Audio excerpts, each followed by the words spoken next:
Yeah. Whoa. Whoa. We're gonna get in a bar fight right now. I feel like this is interesting. A little coffee on the nose.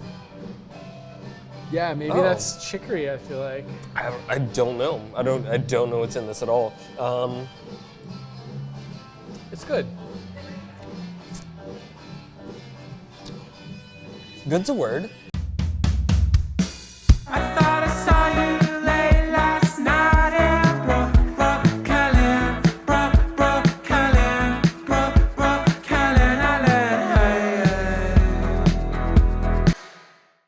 How's everything with you? Yeah, same as shit. Need a day off. I mean, it's been like these last 2 weeks, 3 weeks. We had no dishwasher. It's constant like the grind, switching off with people. Unfortunately, I hate making anybody on our team do dishes. You know, I think, you know, I didn't hire anybody to, like our servers, our somm team, whatever it is, I didn't hire them to be a dishwasher. And I always want them to be like the best example of themselves, right? And so if one day dishwasher doesn't show up, I can't just be like, yo, dude, go downstairs and do it, you know? Yeah. And I always think like that leadership kind of comes from the top. And so, you know, if it has to happen, I'm gonna do it myself. You know, I think everyone there can hold it down without me. They don't necessarily need me tiger momming everyone, watching everything in the restaurant anyways. They're all adults, they can handle it. And they always, I think, I'm fortunate enough that I think everyone works a little bit harder. You know, you're down a person, everyone just pushes that extra like 10, 15% and gets the job done.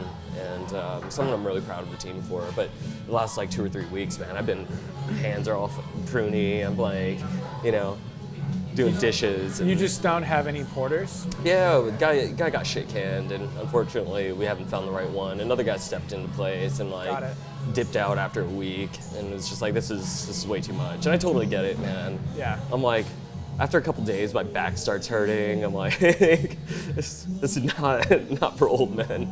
I mean, I was a full-time dishwasher in a restaurant like probably 12 years ago. Yeah. For a summer, and the only part I strongly disliked is kind of the chemical. Oh, for sure. Little bit of burn that you get on your hands, absolutely. Even with the gloves. Yeah. Like the Serenity's kind of nice. The gloves are worse because it like traps all the chemicals on you. You know, you can't dry your hands off. Yeah. That's 1,000% right.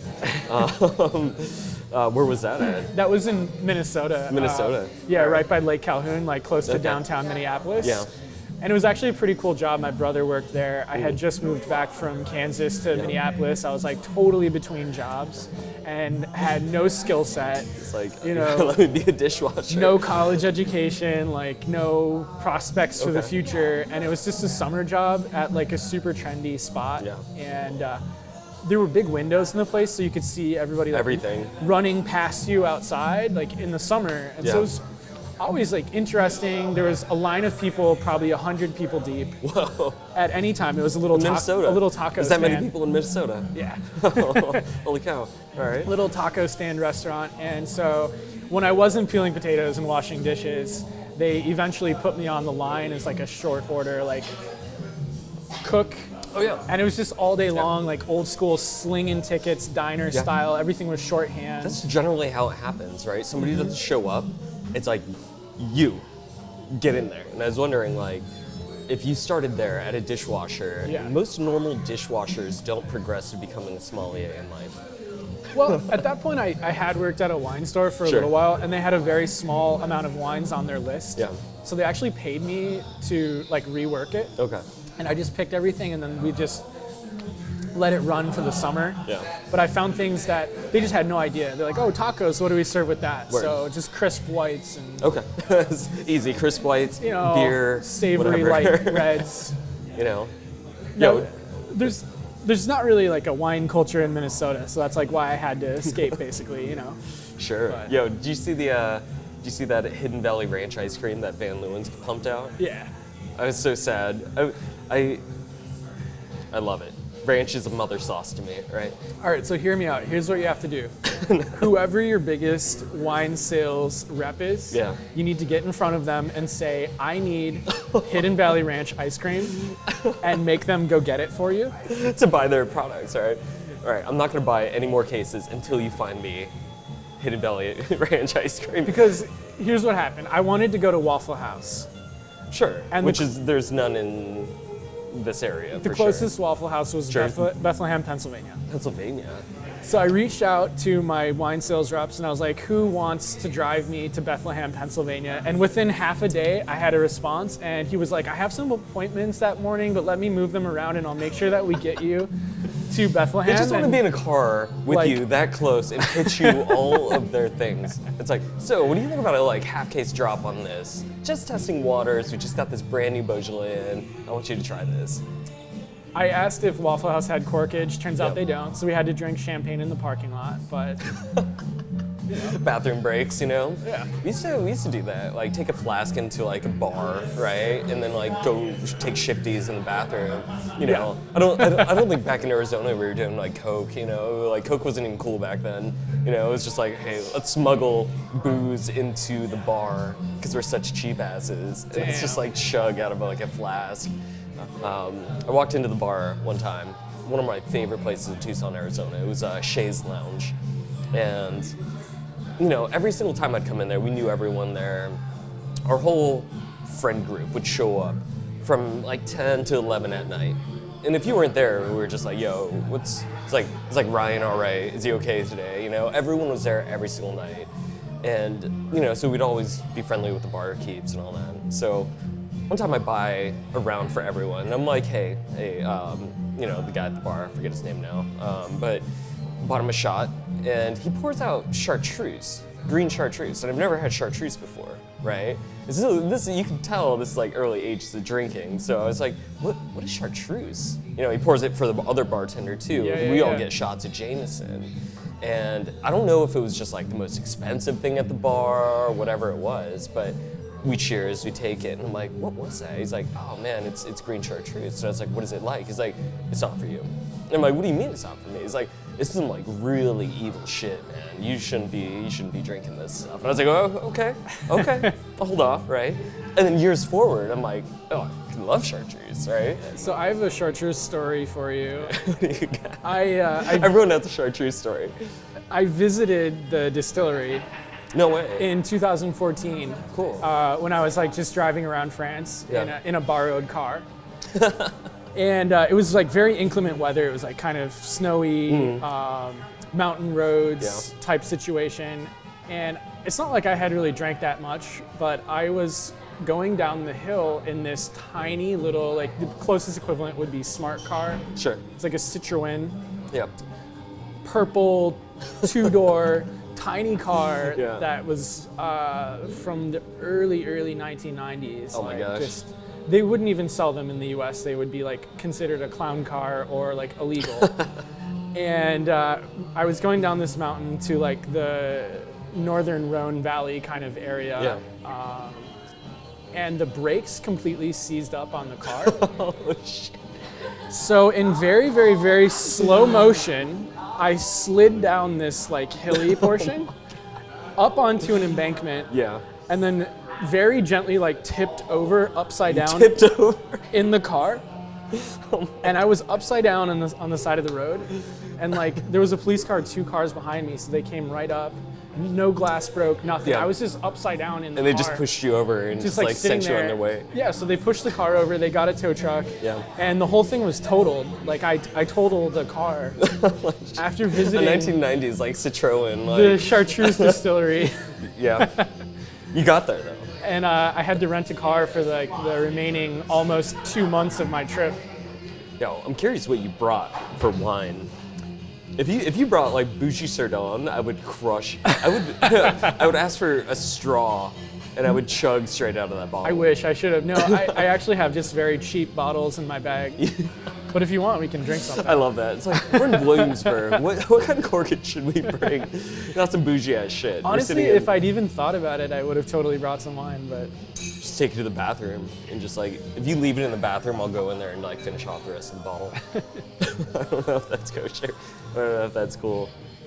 So what's new at the restaurant? Are you fully staffed? I mean, apart from porters? We're good. You know, good enough to be right now. Besides that, a couple really cool events coming up this year. We're going to France. Nice. So going to Champagne, doing Okay. all that, right? We actually got hit up by Cedric Moussé from House of Moussé, gonna ship us all over there, Nice. and at least a couple of us. You know, I kind of left it open to the team. I was like, you know what, if you want to come, like, pay your own way. I'll get us like an Airbnb that can like hold all of us, whatever. But pay for your airplane ticket, and we're all just gonna go. So we're gonna do a dinner series at Moussé, hang out at Rom's, go check out some champagne, get blitzed. I wonder how Paris is right now with all those riots and everything. I saw. I have a buddy there, like literally right now, Yeah. and I'm sure certain neighborhoods are okay, but I think there's probably just burning trash everywhere. They're burning trash. I saw the trash pileups, and Yeah. you know it's kind of crazy. They raised retirement age 2 years, right? Right. You know they've been doing that here in this country for forever, right? Yeah. And imagine what like New York City would look like with even more trash. Like there's already trash everywhere. Right? Actually, did you see that they're changing the time you put out your trash? No. So officially Earlier or later? later. No. Yeah. Don't tell me that. That's what I saw. Don't 8, tell me 8 that. p.m. That's what I saw. 8 p.m. I peeped the menu earlier. I saw pigs in a blanket. You want some pigs in a blanket? I'm like, when's the last time you had? A couple years ago. But I have a funny pigs in a blanket story for you. Let me know. Let me know. Because I'm like, I love pigs in a blanket. So back when I worked at Aquavit and we were doing all these private events, we had BlackRock coming constantly. Sure. And the CEO of BlackRock's assistant Okay. approached us and gave us a list of information about this guy that we should know. And it said, favorite food, pigs in a blanket. There's zero shame in any of that. It's like, And I'm never going to forget that for the rest of my life. wow.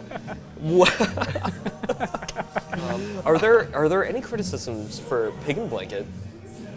Whether you're dipping it into like mustard or ketchup, because like hot dogs is like a strict one way or another, and there people will fight you on this, like, oh, only mustard, and then there's like the fucking terrible people that are mustard or ketchup.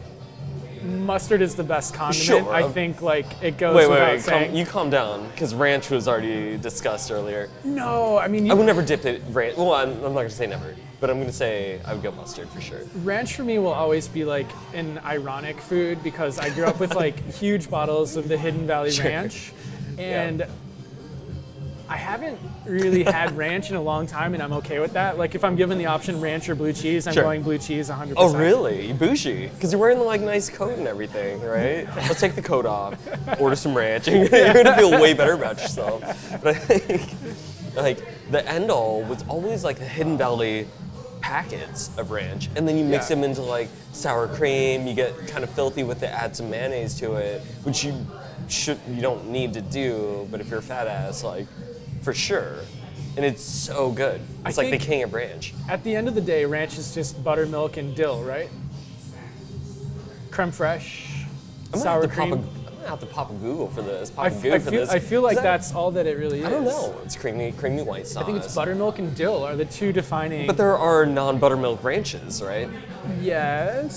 So I'm like, how do you get that's- away with like, you know, because when they label them like buttermilk ranch, you're paying like an extra like 50 cents for that bottle. But that's the right? better bottle. It's a better bottle. That's But like- then what is a non like That's the buttermilk good ranch? stuff. But you know what? I've never had a bad ranch that I ever. You know, I think they're all pretty damn tasty. I feel like we should get some pigs in a blanket. I think so too. Do we have any options in terms of dipping sauce for the pigs in a blanket? It comes with mustard, right? Perfect. Do you have any ranch?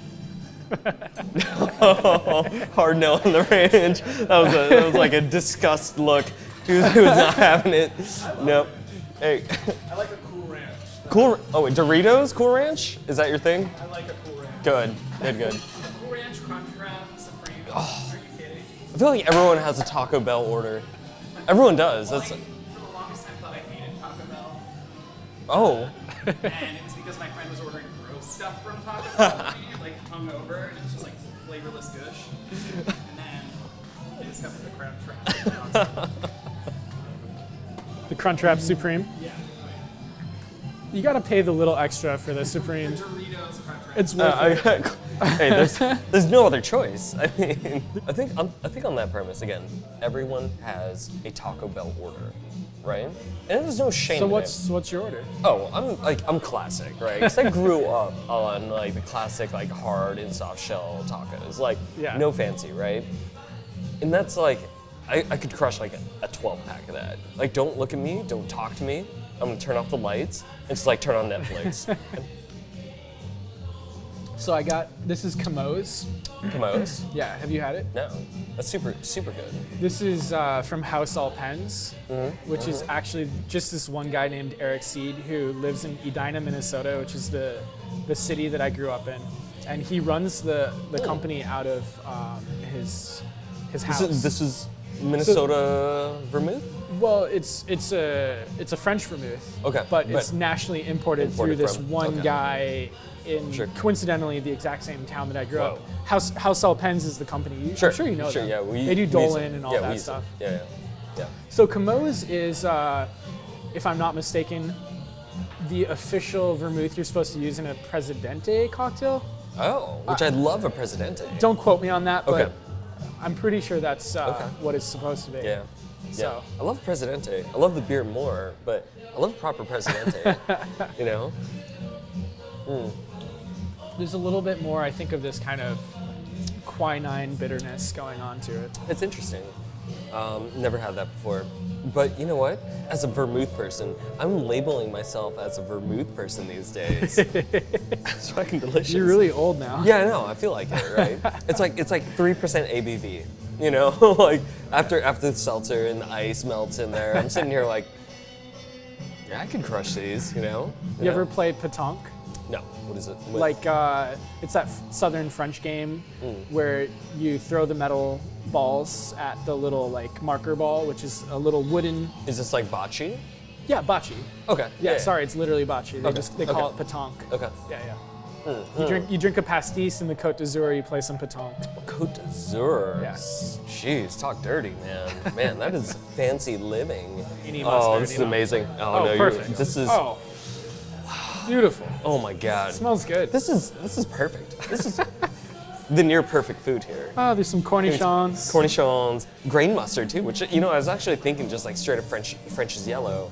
Dude, fuck. Vermouth. I'm in heaven right now.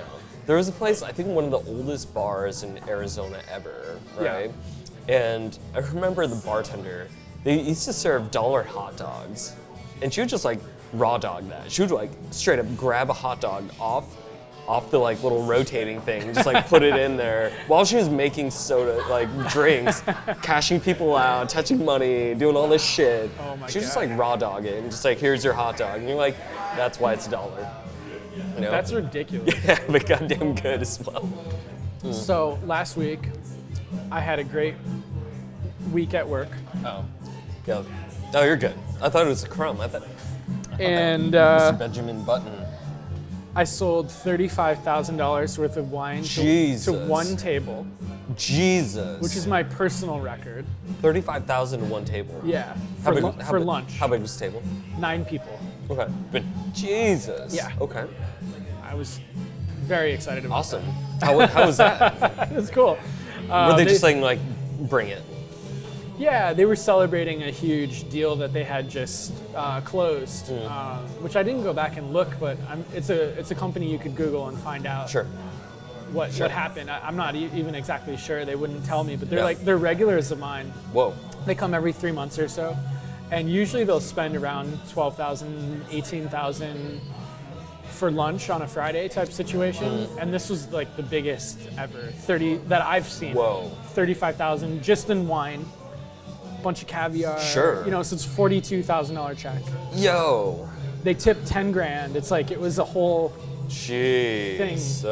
I felt really good about that. Yeah. And you're leaving. Yeah. So I was like, I'm done. I can retire. Yeah. Yeah. I think the craziest thing is that's the other biggest table we had this year was like 25,000. Scandal. What? Do you say scandal? No. The other crazy thing. Okay. Is that for some reason I heard scandal and I was like, is that?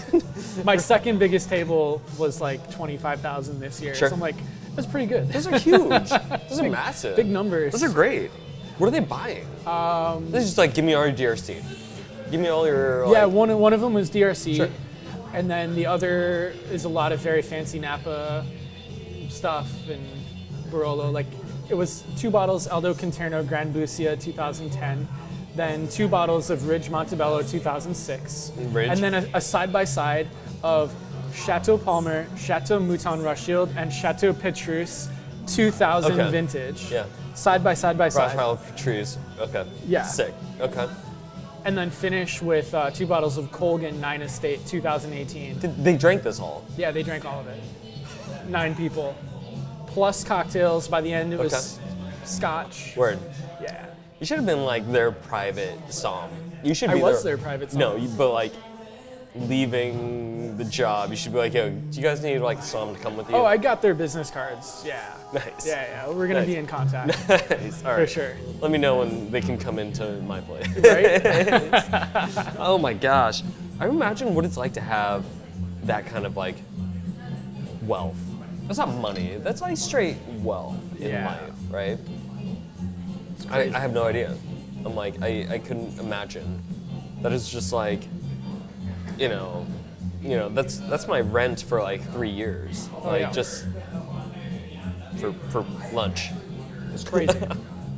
I mean, from what they told me, they had some $500 million investment that they Jesus. turned into $2.5 billion.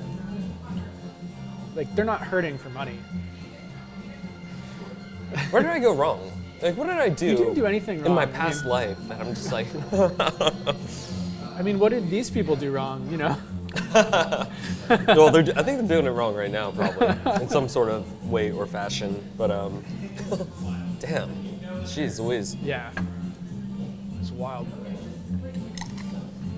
Yeah, I need that in my life. Maybe I don't. Maybe I don't want that. You know. As like a New Yorker, I call myself a New Yorker now. As like a New Yorker. How long have you lived here? 11 years. Yeah, that counts. Yeah, right?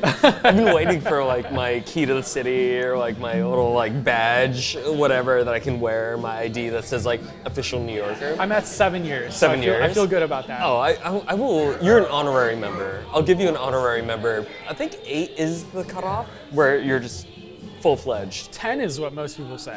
Yeah, I don't know. I think after you realize in the first year that you're not gonna move, like you're probably a New Yorker. Don't you think it's 3 years? I would give a little bit bigger grace period. I think the people that move here right away and hate it will know right away and just move. They just stay because they're obligated to stay for a couple. Yeah, but the but- people that like know they want to live here will know right away. Right. It's like, oh, I fuck with the city. Are you a lifer? Like, are you gonna go somewhere else? Oh no, I'm a lifer. Are you? I think I'm a lifer. I love the city. I love the people. I love everything about it. Like, it's shitty sometimes, right? There are terrible moments. We talk about the trash, talk about rent, you know? Yeah. There's terrible moments of living in the city, but I think it is the best city in the world. I feel like I don't know enough of the great international cities in Okay. terms of visiting, Sure. Or living, at least. Or 'cause living. Right. but Yeah. I would go on a limb and say it's got to be the best place in the U.S. Anything you want, any time of the day, as long as you're willing to pay for it, right? The pandemic really sucked. But it was also like you were shoulder to shoulder with real New Yorkers, people that wouldn't leave, Right. no matter what was happening, people that stuck it out. I remember the middle of like April standing in line at like Trader Joe's, like maybe an hour and a half to get in. They would only let like 30 people in their store maximum. And so there's like a line all the way around the block, and you're sitting in like the middle of freezing like April, like 40 degrees, heavy wind coming through. People are just like bundled up shivering. Yeah. But you're around like all people that would not leave the city, and those are like real New Yorkers. I think there's some kind of like connection that everyone felt there. We're all in it together. We all felt it together. We're all doing the same thing together. I think, you know what? I'm gonna get rid of that 8-year New Yorker pass and say Yeah. if you lived here through the pandemic and you didn't leave it, you're a fucking New Yorker. You get the honorary member. You are the 'Cause person. that was the toughest time. Yeah, we It was felt it. wild. There's tough times. I mean, I hear stories of like 9/11 and all that. For and people, I remember, I was a young kid in Arizona, but there are the people that toughed it out through then, and the people that still have stayed through these like massive events in life are real heroes. I didn't leave New York City proper for a year and a half during the pandemic. I didn't leave the confines of New York City. Yeah, right? I worked 5 jobs. I remember you were working in that wine shop over in Dumbo. I worked at a couple wine shops. Yeah. Like restaurants closed on that Saturday. I want to say it was like March Oh, 15th. Don't quote me. I want to say it's around then. And by the next day, I was already at work at a wine shop delivering wine, like with a push cart, because Sheesh. the phone was like off the hook. People Yeah. wanted wine, but there was Yeah. nobody working in the store. Yeah. All the people that had worked there, like rightfully so, wanted time off and everything. Oh, for sure. And I was in full panic mode. I was like, what am I gonna do? How Yeah. can I afford to live How in could I this city? afford to- yeah. I went from literally the best job of my life in hospitality, bartending, Damn. and being a somm at Aquavit, Yeah. making the most money ever, to automatically like nothing. No job, right? No job, nothing. Yeah. And Yo, that's so I was like, wild. I'll just deliver wine and see how this goes. So I was like pushing Yeah. around a little hand truck, Damn. like up and down the city, and it was empty. Yeah. Empty. You could hear your footsteps echoing. It's wild. It was wild. Yeah. Sheesh. And at the same time, I was drinking like the most fancy, expensive wine. Like out of the wine store, we were just pulling bottles and opening. Yeah. And we're like, well, it's the end of the world. Let's, And I think fortunately for me, I never actually had to do like the Trader Joe's wait in line Yeah. kind of situation, because we pillaged all the walk-ins at the Yeah. restaurant when everything closed. So I had access to all this amazing food and produce Yeah. and meats and everything. Yo. So I was actually eating better than probably any other time of my life, because it was all going to spoil. And I was like first in line at the farmer's market, because my mind was at like, what am I going to do? Like, I might as well bring some cash Yeah. to the farmer's market, support the people that are out here that are growing Yeah. food. And so I was like first in line at the farmer's market, waking up super early. Nobody was there. It's outdoors. It's safer than Trader Joe's at that point. Yeah. You know what I mean? Yeah. That was a tough time. Like, Really tough. Imagine like being a farmer. It's always tough as it is, right? How much work it is, how much yield you have, and how little people want to pay for appropriate produce. And then all of a sudden, you can't sell it to anybody, the restaurants you want to sell it to, Yeah. the grocery stores that are all shut down that you want to close it to. They Yeah. had so much product, they couldn't Absolutely. do anything with. Absolutely. And that was like a terrible time for them. I can imagine even recuperating some of those years of just like, Yeah. what the fuck just happened. All right, What are you in the mood up for? to bat. Daiquiri, It's my favorite drink. obviously. It's my favorite drink. All right. Daiquiri? Yeah, absolutely. It's that time of the night. Bust this table. You're gonna bust the table? Yeah. Oh. Dude, you don't know how to work anymore. Cornichon? I'll have one if you have one. Yeah, I'll take one. I'm gonna dip it in that mustard though. Brings me back to South France. The best mustard is from Dijon, obviously. Mm. You know, the Edmond Fellow, that's a really good brand. Very much agree. They have like a storefront in Bone. No, sorry, Pommery makes a mustard that's 6% cognac. I think they just make grainy mustard. And it then comes they- in like a the ceramic yeah, jar yeah, yeah. with the yeah, and you cork. have to cork it out, right? You Yeah. have to pop the cork. So good. No, I fuck with mustard. I fuck with mustard so hard. Yeah. It's the best condiment. If you put ketchup on a deli sandwich, you're a fucking heathen. Like there's no. I like a bacon, egg, and cheese with a little ketchup and That's hot not sauce. a deli sandwich. I'm talking about like a cold cut with with straight ketchup. Yeah. You're a fucking communist. No, that's Like it's worst. too much. Way too much. That's like ordering a glass of warm gin. Like, can I get like 2 ounces, 4 ounces of gin, straight? That's actually been my long time running joke where people are like, which cocktail do you have when you go home and you want to unwind? And I always say, I take some gin, I pop it in a mug and put it in the microwave because it puts me right to sleep at the end of the night. Do you want to talk about this? Do you want to unpack that a little bit? Like a gin hot toddy? That's got to be the grossest cocktail. Right? Absolutely disgusting. That is like... Actually, have you heard of this cocktail, the ranch water? Ranch waters are good. Yeah. Sure. You like that? Yeah. Okay. Wait. What is your ranch water? It's just ranch with vodka. Cheers, dude. Cheers.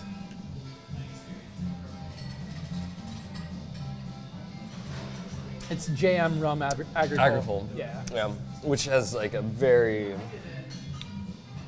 distinct flavor. I'm always... Grassy. Yeah. I think the daiquiri is the most understated cocktail ever. And when people order it, or think about the idea of ordering a daiquiri, Yeah. is it frozen? Is it pink? And I'm like, no, it's like an adult daiquiri. There's nothing wrong with either a No. frozen or a pink daiquiri. No. I just want to make that drink the F out of all this, right? I would crush all those. But they are right? definitely not all created equal in terms of quality. Yeah. Some are good, some are like gooder. I mean, And- you can't tell me you dislike a Hemingway daiquiri, right? Oh, dude. You think they'll crush us on that? We could do it. Yeah, we could do a Hemingway daiquiri next. Well, do you know the actual like Hemingway daiquiri? Yeah, with the grapefruit. Luxardo grapefruit. Hemingway's daiquiri, like his actual daiquiri. What's the difference? So lore has it that Hemingway walks into a bar and he needs to use the restroom, right? So he has to order a drink, right? And he asked for 2 shots of rum and lime, and that is it. So like a proper 4-ounce glass of rum and just lime on the side. He was diabetic, right? Was that the whole thing? No idea, but like, apparently he was diabetic. He didn't like the sugar. Wait, but alcohol is just like straight sugar. I know. But maybe back then they didn't have the science, they didn't have the technology. From what I understood, it's that the grapefruit juice replacing the sugar was a little bit better than straight for a lime. diabetic than to have simple syrup. Sure. You know. Okay, this would make sense. Yeah. But I thought he was just such a badass. It was just like, give me 4 ounces of rum in a glass, put a lime on the side, and that's it. You know, I was like, checks out. All right, let's go for it. But yeah, there's like the Hemingway daiquiri, but then there's his actual order, and it started at this like famous club somewhere and whatever else it was. You might have to like fact check me on this. But No, I've never heard that, but it checks out based on what I know. I mean, sounds like a Hemingway daiquiri, you know? It's pretty good. Do you remember that whole like, there's a whole fucking thing of like urban foraging. You remember that bullshit? Chicago did it a lot. Urban foraging. You'd like walk around the city and pick fucking plants where you see them on like the side of the road. I was so disgusted by that. Maybe that's why like maybe you Midwesterns, whatever, drink so much Malört. You're just Malört? Yeah. Because you're just so fucked up. You know? Maybe that's like I wonder if they have Malört here. If they do, I'm fucking you up with this. No, I don't think there's any legal distribution for Malört in New York City. There has to be. No, I don't think there is. There has to be. I feel like we've seen this at like Astor. It's all suitcase imports, no? If Of- Astor has Malört, I'd be shocked. Of all the bottles that I've had were given to me by Chicagoans. Yeah, exactly. And so I wonder. As a joke, I leave a little like shooter bottle of Malört in my bathroom, like next to my like my shaving kit. Yeah, You know, my like straight razor. If I ever went over, it would be gone. I mean, you should come over. Yeah. I love Malört. I hate Malört. I love it. I have the little shooter bottle, but I have a big one on backup, so I can refill it. Yeah, so you can definitely drink it. You want to see what like trash friends you have that go and order that, you know? I've looked on the Wikipedia page for Malört before. Why? And they define it as like a Swedish beverage with roots in Chicago. Because it's clearly a Chicago thing. Sure.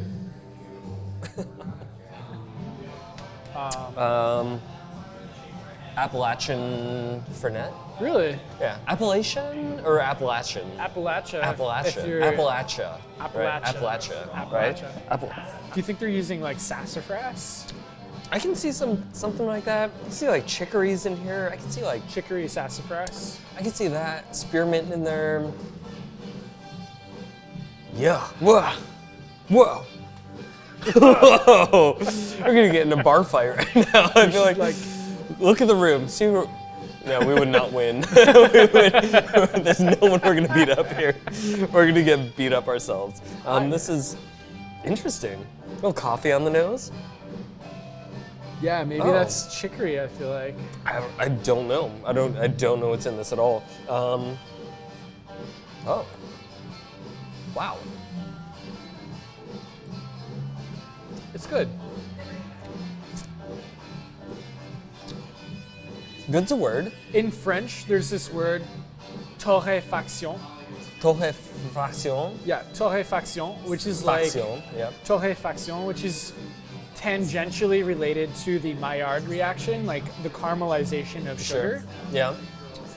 But with torréfaction, you have this added element of burnt, Yes. and that's what this is. I thought that was like my soul a little bit burning from this. I thought that was like. Somebody held up a mirror and they're like, And now I'm just like. hey Raymond, Yeah. take a good look. Yeah. I'm just melting inside. This is fuck me. What's the sweetening agent? Honey? I don't know. Is Honey. everything kind of local to the Appalachians? It's got to be some really dark honey, right? Why not maple? You know? No, it could be maple. It very not? well. It very well could be maple. Whoa. Time out. Boys, you guys try that? Fire emojis across the board. Fire emojis. Not like fire good. Actually, so cleaning out my locker at work on my last day, I took the one bottle of legitimate moonshine that I had in there that was presented to me as a gift from a guest. You were.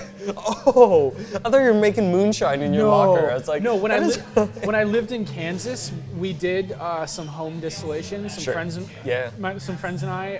That's awesome. On the stovetop. Hell yeah. It's not that hard. We took just like a pot and boiled some molasses. Sure.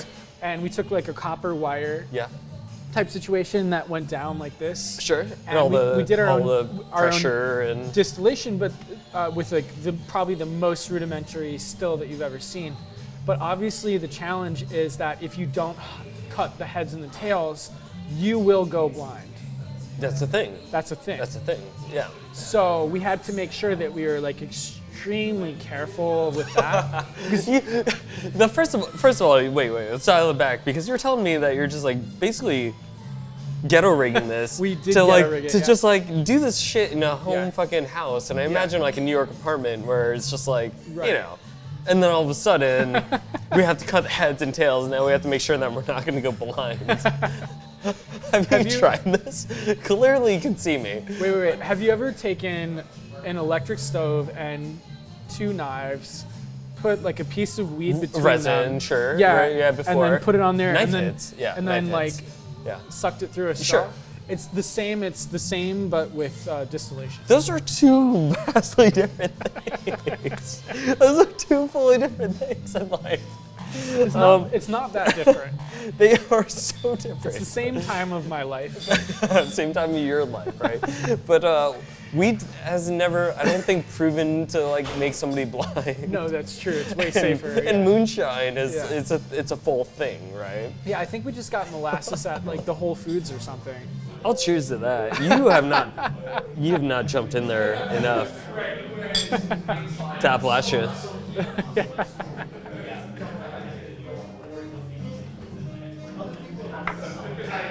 That is like drinking coffee after you brush your teeth. That is not good. Like I don't want to shit on the producer, but It's spearmint. that's not one thing I'd like come to a bar and be like, yo, fuck me up with that. Like I'm here, I had a bad night. Actually, I'm gonna go meet somebody, like, give me some of that.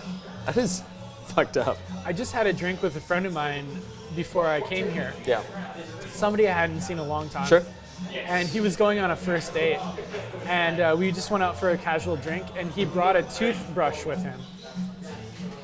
And he was like, all right, good to see you. I'm going to go brush my teeth before my date. Wow. That is another level of like commitment. And then the one thing he said to me was like, next time I go to an official like wine industry wine tasting, I don't want a free wine key. I don't want like a book of prices. I want a toothbrush.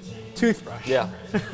Unfortunately, and I'm not saying this about you, but wine people, sommeliers, people that are fucking all in the wine world, worst breath ever. I'll say it. I'll throw it out there. We're what? Worst breath ever. They're tasting worst wine. breath They're ever. tasting wine all day. Yeah. And they go from place to place, whatever. You know? It's flossing. It's gum house. Wine people easily the best, and especially if you're a smoker on top of that, it's just like Jesus Christ. I'm not a smoker on top of that. Yeah, I mean it's double downing on like holy shit, like you're trying to sell me this wine. I cannot taste this wine because I smell fucking blue cheese, whatever it is, on your fucking mouth. My God. How am I good? Yeah, you're fine. You're fine. I'm a butterfly, taking my time. I'm a skeleton.